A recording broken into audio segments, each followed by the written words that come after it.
Dhamma talk is something which I heard some time ago, and I always like to be a little bit controversial, because if you come to a Buddhist center and you hear what you already know, it's just boring, and what's the point of coming here? So I'm going to take one of these teachings which have been quite popular and turn it upside down, which I love doing. So this was a teaching which I remember last February. Yeah, I was over in San Francisco, and I was invited to give a talk with I think the guy who translates for the Holiness of Dalai Lama and a Zen Roshi and a Buddhist monk, just to have a talk together. And it started getting very boring, people just agreeing too much. It's nice to agree sometimes, but when there's a little bit of disagreement, life becomes a little bit more interesting. So I decided to put my spanner in the works when people said, Venerable Thich Nhat Hanh always says, everything is interdependent.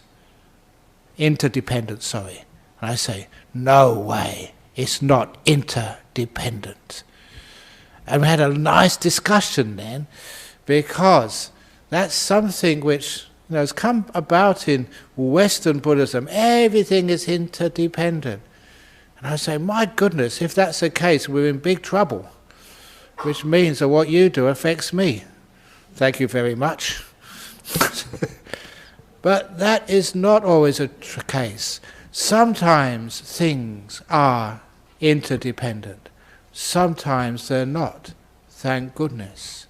Sometimes you connect. But when you connect, you must always remember how to disconnect as well. Otherwise you're in a big mess. So what that actually means is that we have to connect with so much stuff in our life. And part of what I have to do is people always telling me their problems. Why are you telling me their problems? It's not my fault. I never did anything. But people come and tell me all their problems with their family and their husband and their wife and their kids and their exams, especially now, exams. I don't know how many people come to get a blessing for their exams. At this time of the year, why? You should have been doing your studies. It's a bit late now. You don't expect me to do everything for you. So anyway, why? It's not my problem.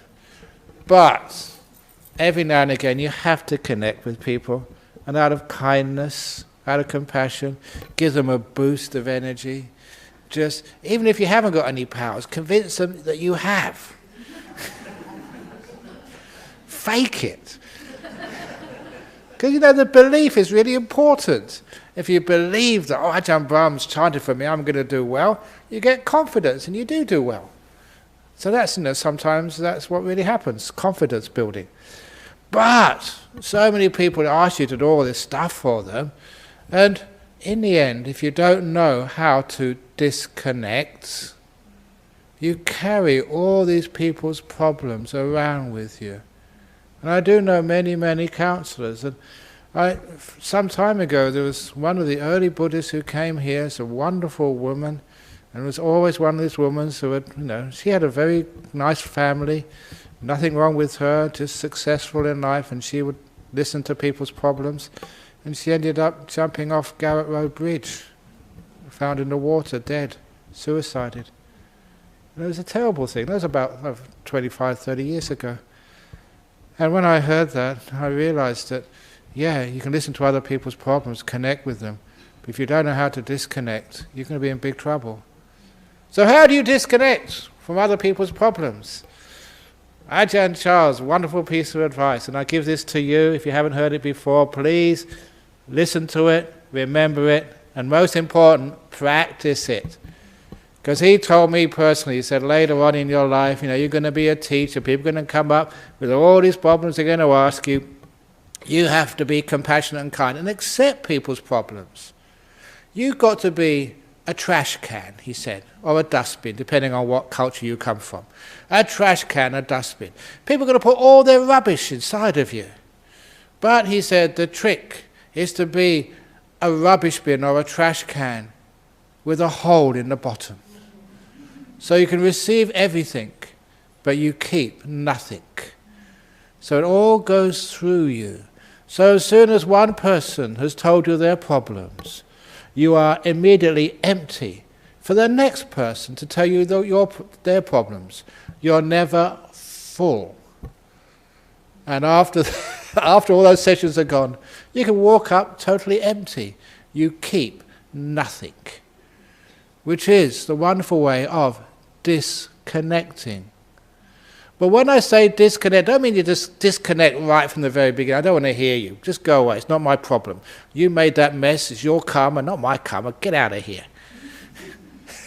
Now that is just disconnect from the beginning. You've got to connect with people first of all, but then also learn how to disconnect, which is one of the difficult things these days. People always say, now I'm included here, time poor. Actually, I wrote to someone today, I was not time poor, I'm time destitute. So, sometimes it's like that because sometimes that you have to take time off to disconnect from other people. If you don't do that, you find you can't connect to yourself, to your own requirements and needs, to learn how to rest and relax for yourself. That is so important in life.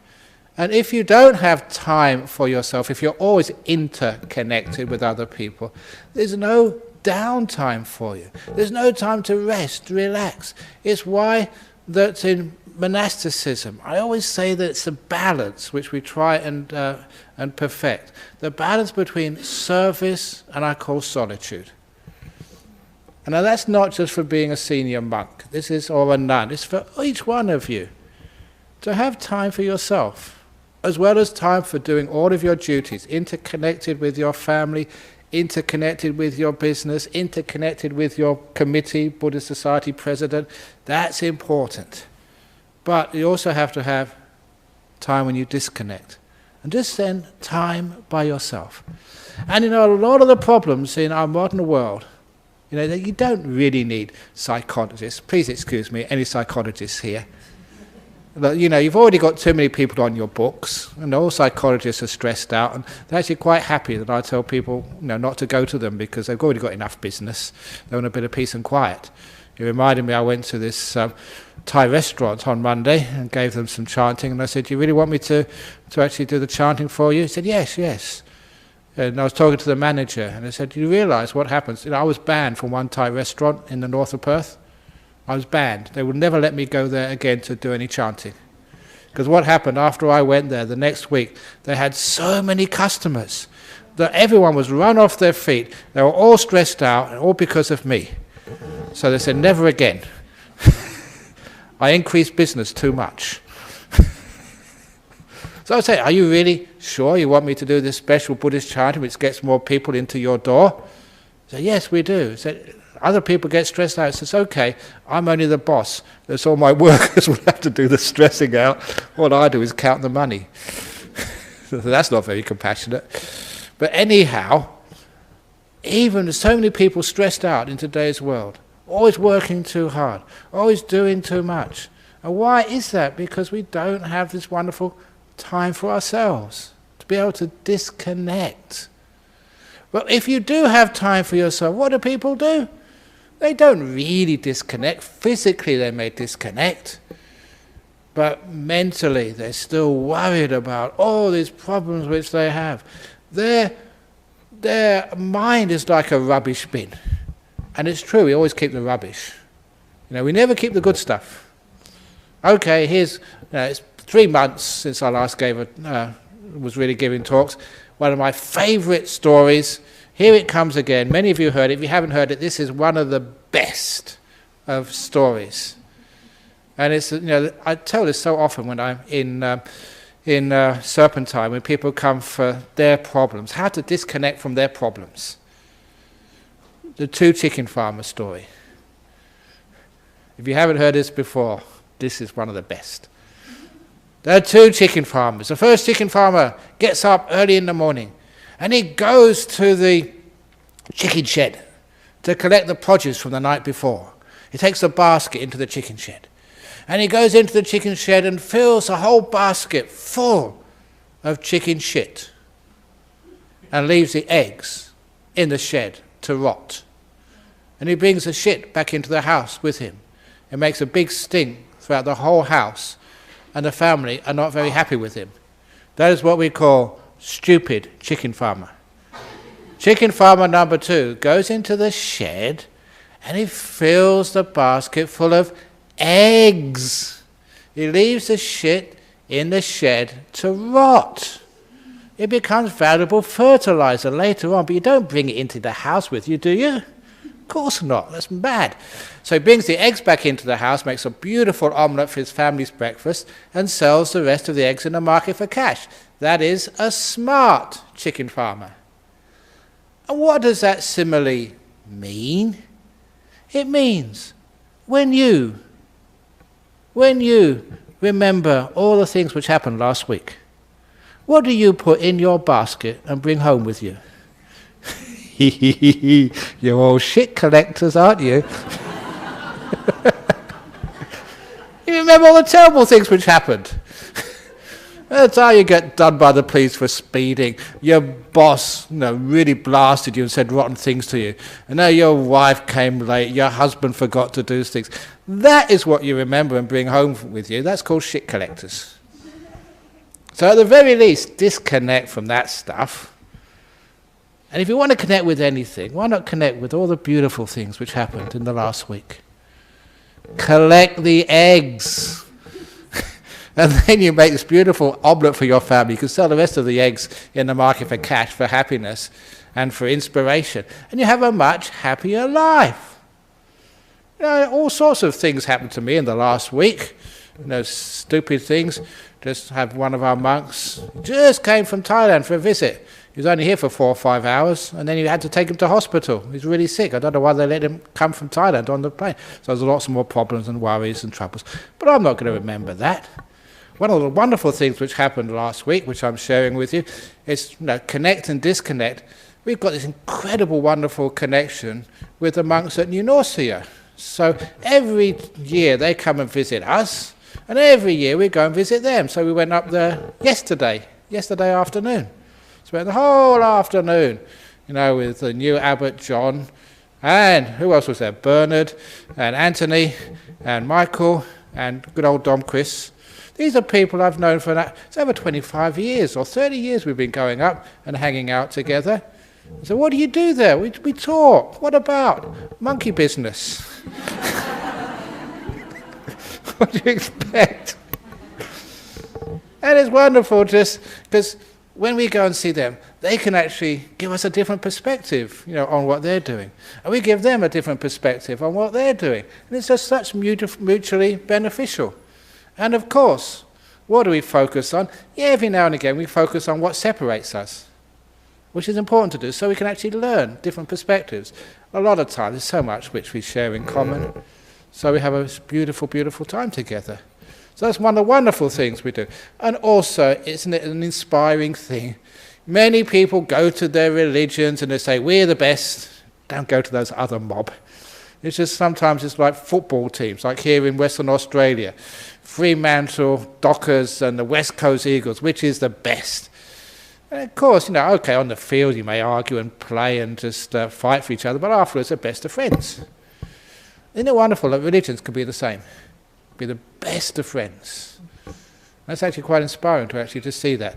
If people from different religions, there's a lot of things in Christianity I don't agree with. There's lots of things which I do agree with. I agree with Christmas. That's always a good time to give monks presents. Easter, we get Easter eggs in the monastery. Just because I'm a Buddhist, I will never refuse an Easter egg. Especially ones with rabbit ears. And just as many other things which we can learn from one another. But the nicest thing there is that it's a wonderful thing to bring home with you. A beautiful thing which we do every year. So, when actually we can remember the beautiful stuff, we're connecting with the good stuff, and the bad stuff we're disconnecting with. You're not always interconnected. You actually make a choice what you connect with and what you don't. at least you can connect with the good, the beautiful, the joyful, the happy stuff. And people say, oh, that's just being in denial. There's so many problems in this world. There's so many difficulties in this world. Yes, of course there are, but does it really help focusing on the shit of life? Does it really add to solutions? And of course, you find out after what it doesn't. Sometimes when working out the problems of life, we forget to celebrate the beauty of life. We look about the problems in our relationship, husband and wife. Sometimes we just focus too much on the problems. We forget also to focus on the beautiful stuff, the beautiful times we have together. And I always tell people, you learn much more from what goes right than you ever learn from what goes wrong. I tell this in business conferences. I have a really interesting life, going to all sorts of weird places, teaching all sorts of weird things to weird people, like people in suits. No, they're nice. And just tell, look, why is it when something goes wrong in your company or in your football team or in your party, you're losing the election, why is it that people just always end up just thinking about it and just having a big meeting, the what went wrong meetings? And that just really is a bummer. It really just makes you really upset, loses your motivation, makes you really negative, always looking for someone or something to blame. That just makes everyone depressed. Why don't we have what went right meetings? When something really works, then have a big conference. Why did it work? So we learn from successes. So in your life, what that means, if you have a wonderful day with your partner, this weekend, beautiful weekend, don't just take it for granted. Sit down with your partner and say, why do we have a wonderful weekend this weekend? What did you do? What did I do? Where do we go? How do we talk to each other? Why was this a happy weekend? And learn from it. Because you learn much more from successes than you ever learn from mistakes. What usually happens, something goes wrong in your relationship and you've got to talk it out. Come, we've got to talk together so it never happens again. And that just really it emphasizes the faults rather than celebrates the beautiful stuff. So at the very least, disconnect from your faults and connect with something more beautiful. So especially if it's the past, the best thing is actually cut off the whole past. I love doing that. Yeah, you are made of your past. You're a creature of your upbringing. No way. You can actually change any time you like. Just because you've been abused. Or just because you've had a beautiful life. It does not matter. Really. Any moment, you can actually choose to be free from your past. It's such a radical idea, because I've been arguing with psychologists for years over this, and I think I've finally actually won them over, at least many of them. You don't sometimes have to, all that past stuff which you've had to deal with, the difficulties, the pain, the abuse, physical abuse, not being being deprived or whatever else it was you had to experience in your life. Yeah, you can choose to connect with it, but you don't have to. You can let it go, which is such a radical idea. Many people say, what are you talking about? And I've known many people who've done that, gone through such incredible difficulties and pain, they've disconnected from it. And they decided they're not going to be a prisoner of their past. If you want a metaphor, your past is a prison cell whose door is always open. You can walk out anytime you want. The point is, number one, we don't think we're allowed to walk out. You need someone like myself, someone you respect, to say it's not forbidden. You can let it go. You know what it's like sometimes? People always say, oh, you've done a bad thing. And sometimes, I think I said it was last week, sometimes people would just say, oh, you must feel remorse, you must feel sorry. Do you feel sorry for what you did? No, I let it go. and it doesn't really wash in today's society. People think that you are just callous. But sometimes it's the best thing to do, to let it go and move on. The old acknowledge what happened, don't hide it, forgive it, because once it's forgiven, no punishment, no problem, learn from it, let it go, move forward, never carry the past. And that's one of the things. What do? How do we do that? We learn that in this meditation which we do here, because that's all we're really doing. We're learning how to relax the past. I like that idea of relaxing, not just the body, relaxing your past. What do I mean by that? Ache in the body, a pain, I've got an issue in my nose, hay fever. So, I've got a choice, I can blow it. No, I'm not going to blow it. I'm going to relax it. It's relaxing now. Don't need to blow it anymore. My mindfulness can relax the nose. And when you can do things like this, it actually shows you just how the past, the irritations of the past, they're always calling at you, as if they're saying, you did something wrong, you've got to deal with this, you've got to sort of make amends, you've got to say sorry, you've got to never do it again, you've got to find some way of travelling into the past to undo whatever you did. It's this irritation. And sometimes we think by blowing our nose, by dealing with that irritation, we're actually going to solve the problem. You don't. A lot of times when we keep focusing and connecting with the mistakes of our past, it just keeps those mistakes in the front of our mind. We are literally collecting the shit, and it stinks out our mind. So to be able to let it go, just relax it. Be calm, because again, relaxing goes against this terrible thing called fear. We're afraid of letting go of our past. Number one, because we think that's against our culture, we shouldn't do that. I'm going to be an immoral, irresponsible person if I don't deal with the past. It's not being immoral. One of the great beauties of Buddhism is to say it is moral, it is ethical to let go of the past, and not to keep carrying it around. It's a good thing to do. And you find that once you do that, you have the encouragement to actually to let go of the past. It takes away the fear. And then when you're not afraid of doing it, you try and you do it. And once you do disconnect from your past, you feel this great sense of freedom. You are outside of the prison. It's not this big heavy burden. You know what it's like sometimes? It's like you've got this big heavy sled, you're tied to this big heavy weight, behind you. You have to drag through life. It's not just dragging through life, it's like dragging up a mountain. It's not just like a mountain, it's like a mountain of treacle and sticky stuff, like wet mud.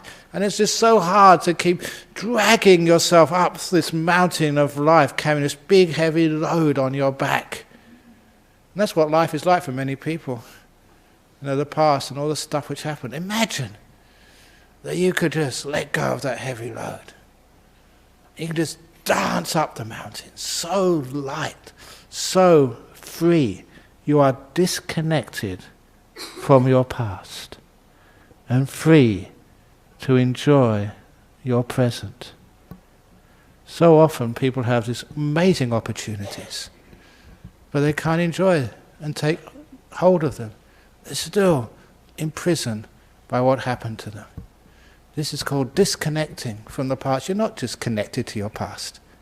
If you were, your prison sentence would be forever.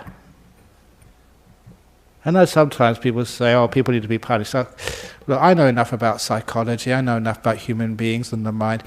Please don't punish other people. They punish themselves too much already. You know what I'm talking about, all the stuff which you've done. You punish yourself too much already. You don't need punishment from any other people. You need forgiveness, letting go, love, kindness, freedom. So this is letting go of the past. It is disconnecting. And the other one is disconnected from the future. Again, people are so worried. What's going to happen? When I first came to Australia here, I think it was actually Dennis sitting in the back. You showed me this movie. I know it was Sanat showed me the movie It was a movie made, I think, in Western Australia. And what was it called? It was about what would happen if there was a nuclear war. And it was called Threads. I remember now, Threads, the documentary. What would happen if there was a nuclear war?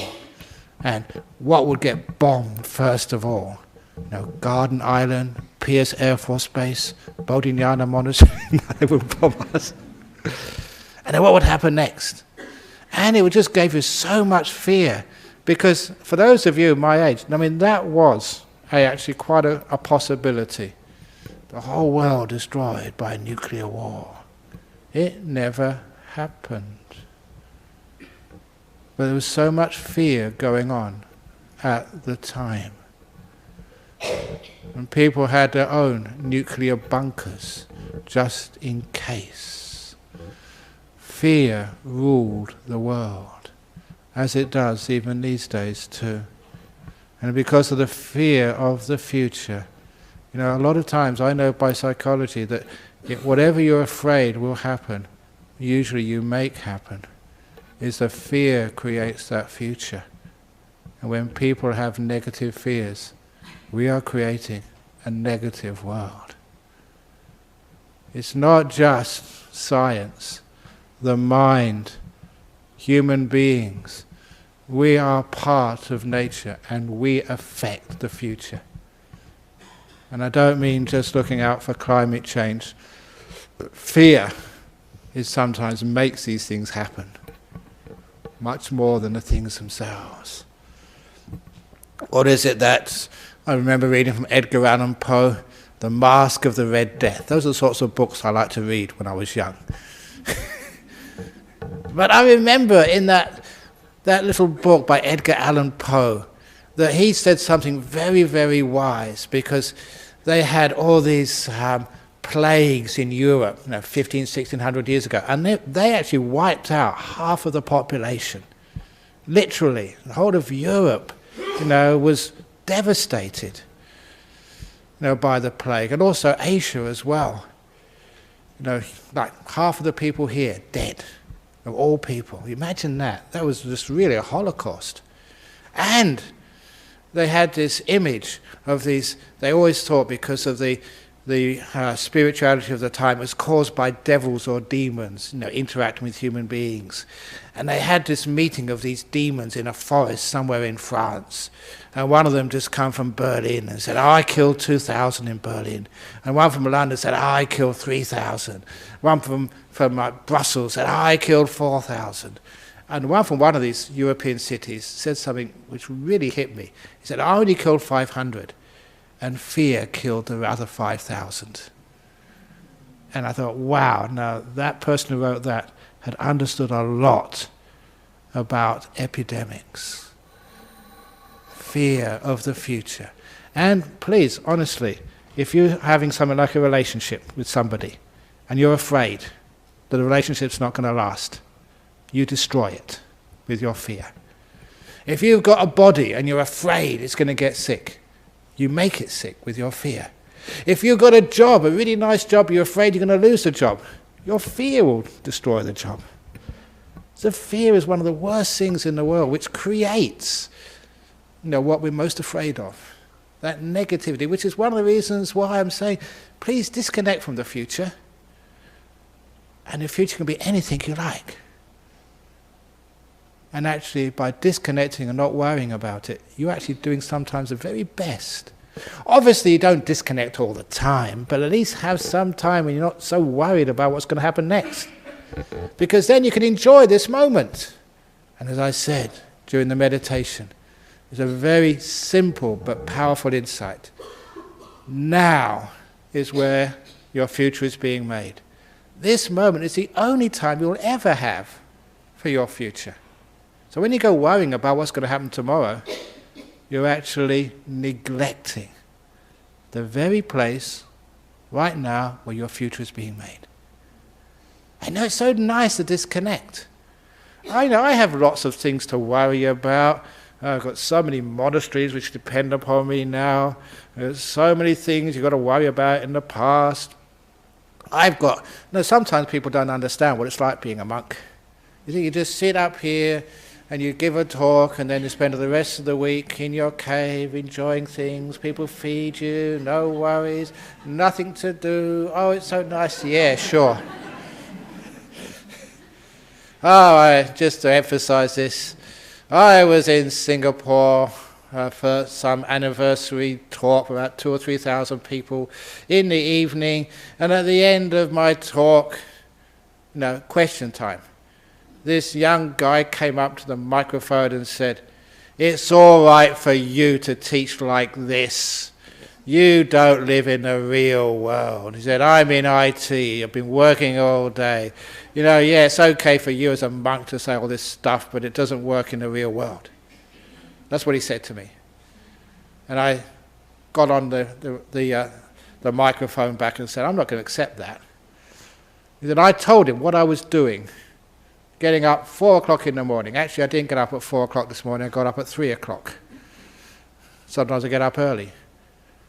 When people come, and these are contractors, because I'm also doing building, and they say, "Oh, we'll see you first thing in the morning." "Oh, great, 4 o'clock, 4 a.m. Hang on a bit. Oh, you said first thing in the morning. That's when I get up. You come up. No way will any contractor come up at that time. First thing in the morning for them is 8 o'clock or 9 o'clock. That's mid-afternoon for a monk. But anyhow, so I would get up at 4 o'clock in the morning that morning in Singapore, and I did all of the things I've been doing all day. It was about 10 o'clock, 10:30. And after I'd listed, one after the other, all the different duties, just for that one day, then the guy came on the microphone back again. He said, "Wow, I never really understood how much work like a monk does." He said, "Before hearing you, I always planned one day to become a monk, but not now." I missed one. I should have said that. Now I've said that, no one's going to become a monk anymore. Well, and we gave a lot of happiness as well. So it's that service. Sometimes you do a lot of service, but it's also a lot of solitude. So you have to learn how, to disconnect from all the problems and responsibilities of your life. You know that sometimes people are far too responsible. And I would like to encourage more irresponsibility in life. Can you have 1 hour a week, at least, your irresponsible hour, to celebrate irresponsibility? Or start a club, the Irresponsible Club, where you can come to a venue and be totally irresponsible for 1 hour a week. Just to disconnect from being so responsible. All these things you're supposed to worry about, all the duties you have to do, all the concerns which the world is falling apart. You've got to be responsible. You can't take time off. At least if you take time off, that's one person all these other people don't have to worry about. You can at least be happy and well. So sometimes the responsibility is being far too connected to life. Sometimes just playing around doing stupid things, being irresponsible for just 1 hour. Give it a try. What happens then? You find you relax, you find some peace and happy, you're disconnected from life. And what are you actually connecting with? You're connected with yourself.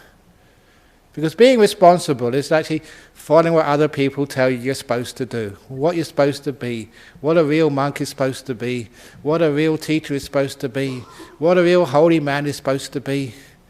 It sucks being a holy man. You can't have any fun. Or can you?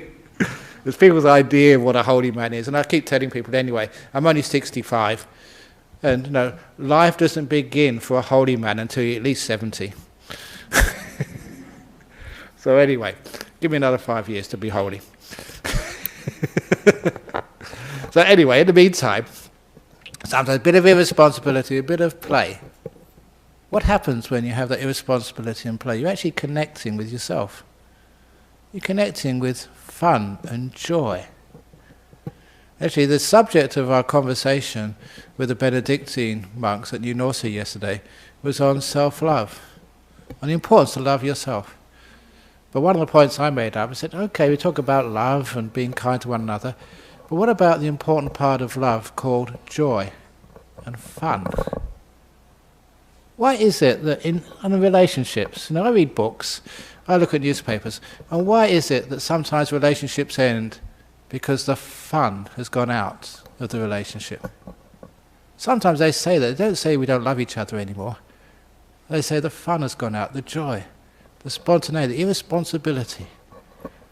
And that actually points to an important part of life. That part of love is joy, fun, being irresponsible with one another. In the sense, you just do things for the sake of doing them. You're actually in life, rather than in all these ideas of what you're supposed to do, how you're supposed to do it, when you're supposed to do it, and all this other stuff which people impose upon you. And so when people impose upon all that stuff, you're just connected to the world and all the rules and what you're supposed to do and how you're supposed to do it. The longer I become a monk, the more I don't like rules. And people say, well, Ajahn Brahm, you live by so many rules. Actually, I only live by 2 rules. I always say this to people, we have 5 precepts in Buddhism. Some people, they just can't remember 5 precepts. Too much.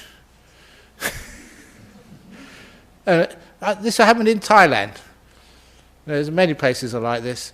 Thailand, first time I went there, all these people, they're going to the monastery, supposed to keeping 5 precepts, and they were fishing all the time. I say, you're breaking your precepts, you're killing the fish. You know what the Thai people used to say? Say, look, we don't kill the fish, we just take them out of the water and they die by themselves.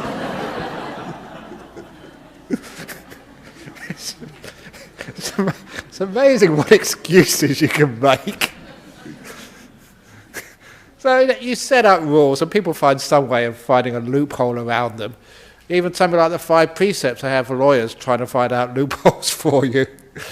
Like this one guy here, I really loved him, a really nice guy, and he used to say, actually he's still alive, I don't know, he may even be listening to this, he said, I'd really like to become a monk. I said, oh great, we'll ordain you, you're a really nice guy. He said, but on one condition. So what's that? I can have every Saturday night off. That would be actually quite attractive. I'm sure if we had that arrangement, many of you would become monks and nuns, just one day a week off. You can't have a day a week off. You're either a monk or you're not a monk, you're a nun or you're not a nun. You can't sort of be halfway in between. But anyway, so all these ideas of even like precepts, I only keep 2 precepts, which is never harming anybody else, never harming oneself. The 2 precepts, you get to the heart of it. Now why do we have all these rules for? Simply because you don't want to harm anybody. You don't want to harm yourself either, the 2 precepts. And actually for those of you who say where this came from, this is based on the Buddha's own advice to his son Rahula. Rahula Awada Sutta, just to show that I know what I'm talking about. I don't just make this up. It actually comes mostly from either Ajahn or from the Buddha himself. And when you actually get to understand that harming yourself or harming others, and sometimes I thought it was 2 precepts, but basically it's just 1 precept, because whatever harms you harms others, whatever harms others harms yourself. And what does harming other people or harming yourself? Please be kind to yourself and disconnect sometimes. Play. Just be responsible. Even you've got so much work to do. So many assignments to complete. So many duties to perform. So many talks to give and emails to answer. You know my definition of irresponsibility?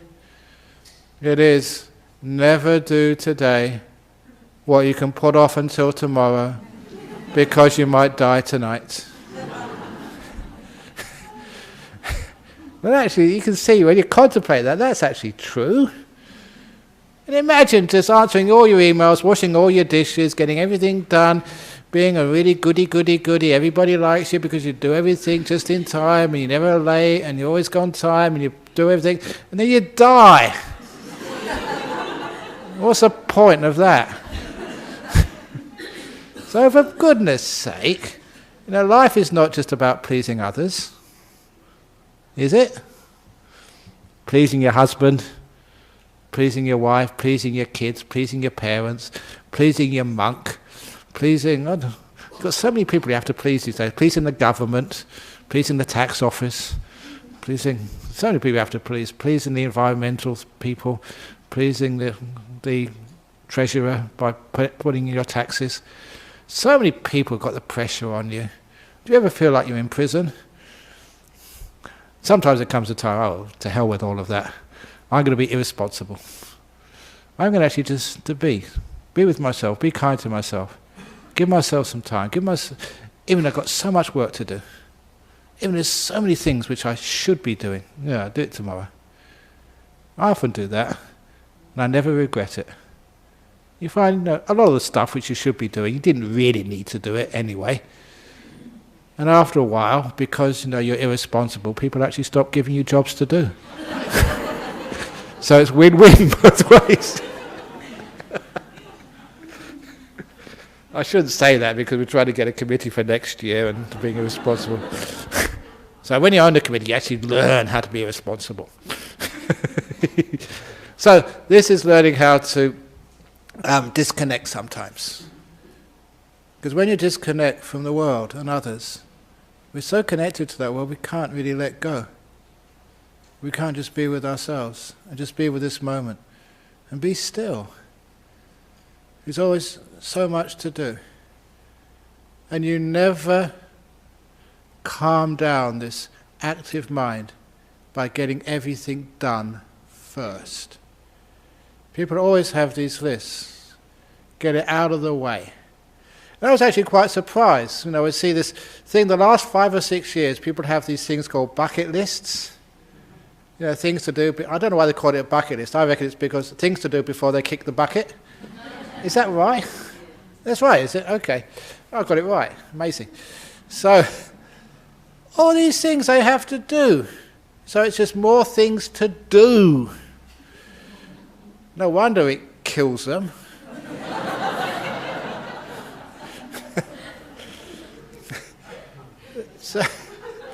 So I've got a bucket list.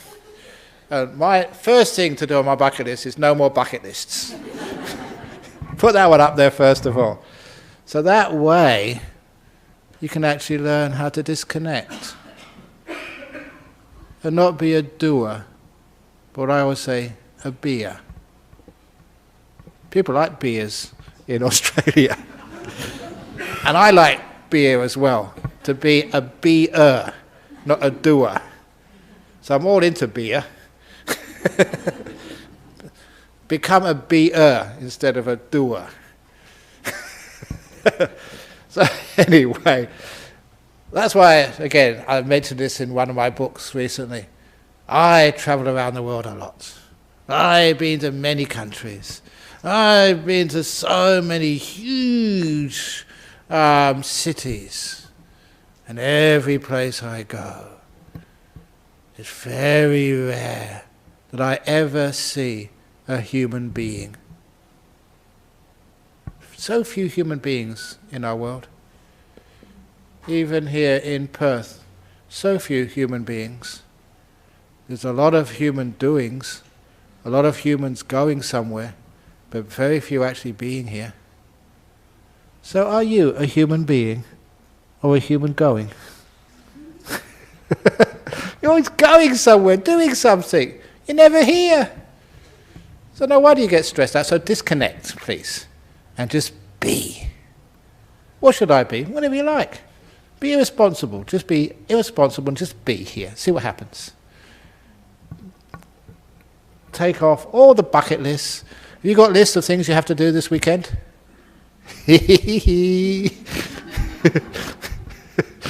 Chuck it in the bin.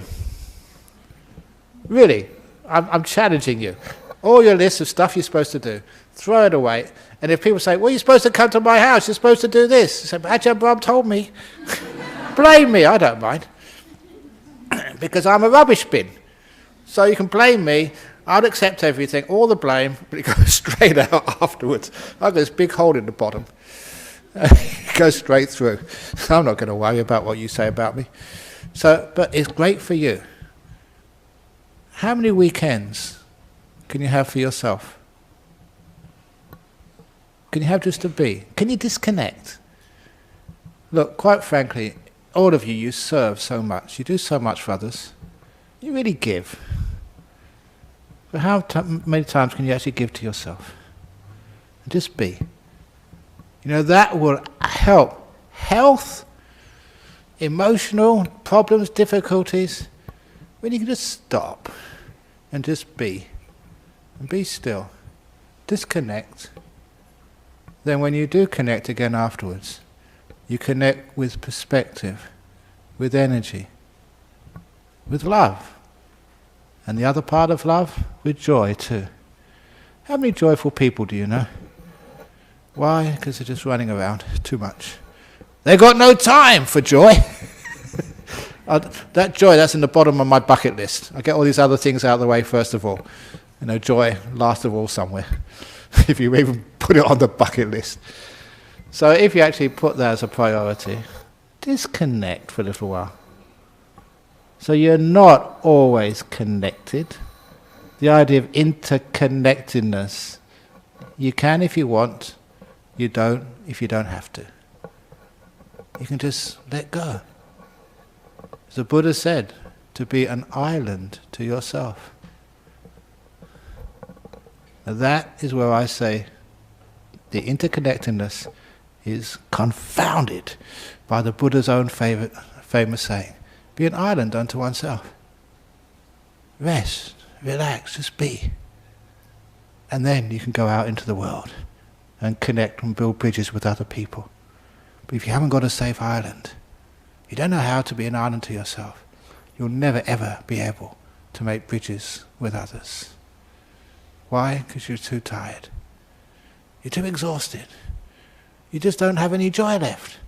You can't relate. You can't. If you do connect anything to other people, you connect more shit to other people. People have got enough already. They don't need yours. They need your eggs. So please, connect with the eggs of life. And disconnect from the shit. And then, you'll be a wonderful person. Thank you for listening. Sadhu! Very good. Excellent. That'll do. Okay. Well, it worked tonight. My talk about how to disconnect, and for the first time we've actually connected to the internet. There's something weird about this. Okay. First of all, from the UK, Mr. Cameron. No, it's not. It's someone else. How do we explain disconnection or letting go of stress and suffering to non-Buddhists? Depends what they are. Just sit them down, teach them mindfulness. Because mindfulness is like a spy. It's like the CIA. It's undercover meditation technique. So people are actually meditating, but they don't realize it. Because if you're a non-Buddhist, you teach them meditate and they think, oh my goodness, I can't meditate, that's just too religious. So teach them mindfulness and think, oh, that's okay. It's the same thing, it's just marketing. So teach them mindfulness and they can learn how to disconnect and let go. Just tell them, if you want to go on holiday, just go to the temple. Number one, it's free. You don't have to stand in line to check in and get yourself patted down, which is really embarrassing. People pat you down. Because I'm fat here, they always think, what's underneath your robe? So it's my tummy. Sometimes I think they think it's a suicide belt. Got the wrong religion. So that's really discrimination to monks with gravitas. So that's how you can explain it. But explaining in words is not good enough. You need examples. So your way of letting go of stress, your fact that you can be happy, your way that you can just let go of the past and just enjoy the present, that is worth more than 1,000,000 words. So it's who you are and how you relate. That is how you explain things to others. When one is clinically depressed and the mind is filled with negativity, how does one begin disconnected from the chicken poo and cease collecting it? First of all, to realize what you're doing. I don't know why you call chicken poo. It's chicken shit, okay? There are some words which don't have other translations. And I get into trouble with that, but everyone else uses that word. And look, whenever anybody criticizes me, you're a monk, I'm not a vicar, Okay, if you're a vicar, in these old days, you're supposed to always say the right words. But I'm a Buddhist monk, but I follow the teachings of the Buddha. And the Buddha, I can show you this in the scriptures, 2 places, Arana Vibhanga Sutta and also the Vinaya. The Buddha said to his monks, whenever you teach, you should teach in the local language. This is Australia. So I demand my right to use the word shit. That's true, Because you're teaching my kids bad speech. No, get real. Have you ever listened to what your kids talk about in the playgrounds of our schools? They're already corrupted. I'm not going to make them more corrupted. Anyway, here we go. So if I might, first of all, just get that idea in your head that you can. And what are you doing that for? When you give a simile like that, it makes it very clear. So how do you actually to begin? Number 1, realizing what you're doing. Number 2, giving yourself permission to let go. Because a lot of times we feel we don't deserve to let go. That somehow or other that punishing ourselves for our past is the right thing to do. And that stupid idea is one thing which I've been almost like one of my missions in life. You don't need to punish yourself. Please, no more punishment. This world has got enough suffering. You don't need to punish yourself or punish others. And you can't blame yourself. Somebody going through a divorce. I don't know why this is, but the women always blame themselves when it's the husband does the adultery. Please excuse, this is gender biased, but I think it's accurate. Anecdotal, and please, I'm not doing this to put anyone down, but why is it that women always get into guilt more than men do? Please don't do that. I want gender equity. You be like a man and just don't get guilty. And a lot of times, you never did anything. Still you feel guilty about it. I don't know what I did, but I must have done something wrong. And you didn't do anything wrong, for goodness sake.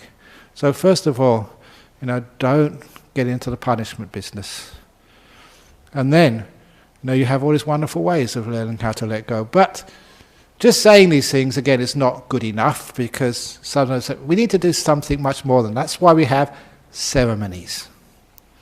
So even in Buddhism we have ceremonies. I don't talk much about ceremonies in Buddhism. But when you get married, you have a ceremony. When you die, we have a ceremony. I know I've told people when I die that I just want to be put in the yellow recycling bins and just taken away on a Friday at Serpentine. Nice and easy, no ceremony needed, but I don't think I can get away with that. We have ceremonies. It helps us actually to let go of our loved ones who die. It helps us go through that grieving period when we have a ceremony. We have so many ceremonies, and we also have the letting go ceremony, which I developed. So in a person from Sydney here, try this. I teach this on retreats, and people think it's great. If you've got something in the past, clinically depressed, filled with negativity, you've got to acknowledge it first of all. That's basic psychology. You've got to write it down. So from Sydney, write it down on a piece of paper. But don't use any type of paper, special paper. I wrote this in my book, you know what's coming next. You have to write it down on toilet paper. It's very cheap and it's a very long roll. Doesn't matter how much negativity you've got, the toilet roll will always manage to it will be big enough. And psychologically, you have to get the right association. Write it down in brown ink.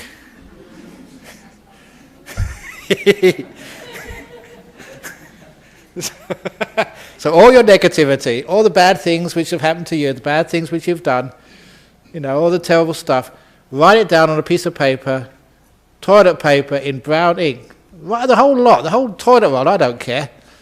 And when you're writing it down, you're making this association, which is part of psychology, with the other brown stuff which goes on toilet paper.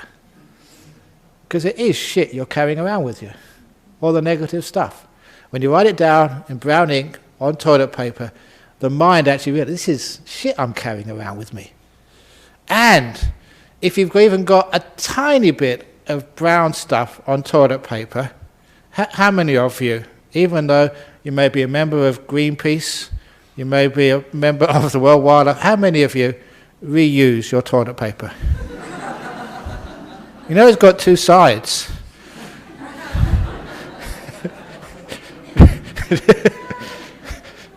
I think even the leader of the Green Party in Australia never uses both sides of the toilet paper. What a waste of trees. Even a tiny bit of brown stuff on the toilet paper, you throw it away straight away. You never fold it up and keep it in your pocket for another day. I hope. And it's the same association you have when you write down all your negativity, all the terrible things which you've done to you, with brown ink on a roll of toilet paper. The association is there. This is not the sort of stuff you should keep.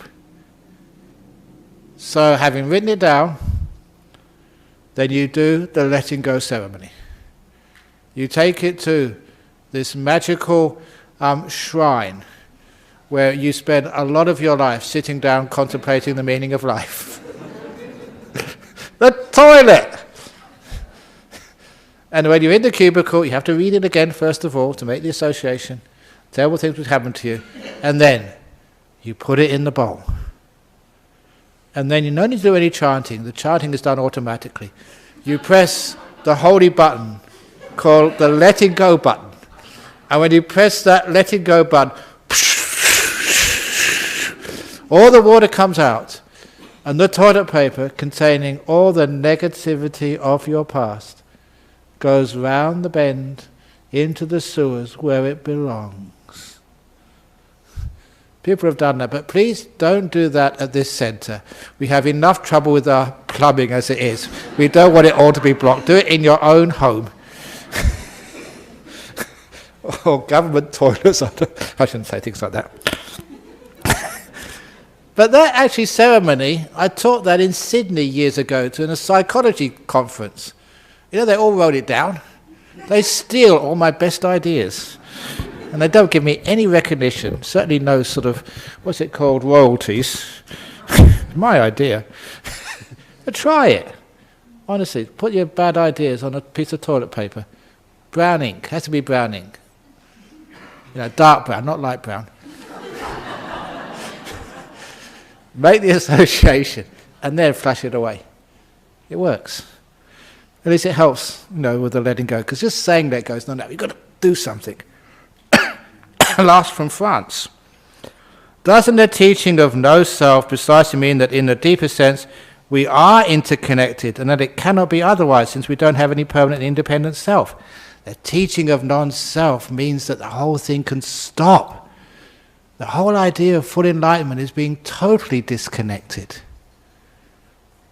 So you can just stop and finish.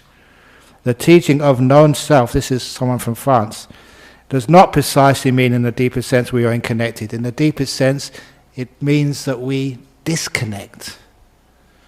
That the whole thing can just vanish and poof. To give you the Buddhist simile of a flame, like the flames behind me, depend upon three things: the wax, the wick, and the heat. When one of those three causes is extinguished, the wax is all used up, the wick is burnt through, or the wind blows the heat away, then the flame stops, it disappears. And in this simile which the Buddha gave to Vajragota, he asked Vajragota, said, where does the flame go once it's extinguished? If it's been a good flame and given light to people, warmed them, does it go to the heaven where all good flames live happily ever after? If it's burnt your homework or burnt down the school, does it go to the hell of flames where all naughty flames have to endure punishment for being bad flames? Of course not. It just stops. It's just like the human being. After enlightenment, all they were was a flame. As Elton John said. I never heard this one, but was it candle in the wind? Yeah, there we go. Candle just blows out. Where does the flame go? It doesn't go anywhere. It just, and this is the word which is used in the ancient Indian language of Pali Sanskrit. You know what the word is when a flame goes out? It nibbanas. Nibbana was the word everybody knew in the time of the Buddha. Even kids knew the word nibbana. It was a word which everybody gave to when a flame is extinguished. Poof. Gone forever. So that's can't be connected. If all the flames were interconnected, the flame would never be able to go out. There'd be no freedom at all. You'd be connected to one another for eternity. If you want to be connected with one another, fine by me, but I'm getting out of here. Okay, thank you for those questions. A bit deep in the end. Any questions from our audience here? No? So now we can all just bow 3 times to the Buddha, Dhamma and Sangha, and then you can disconnect and go home.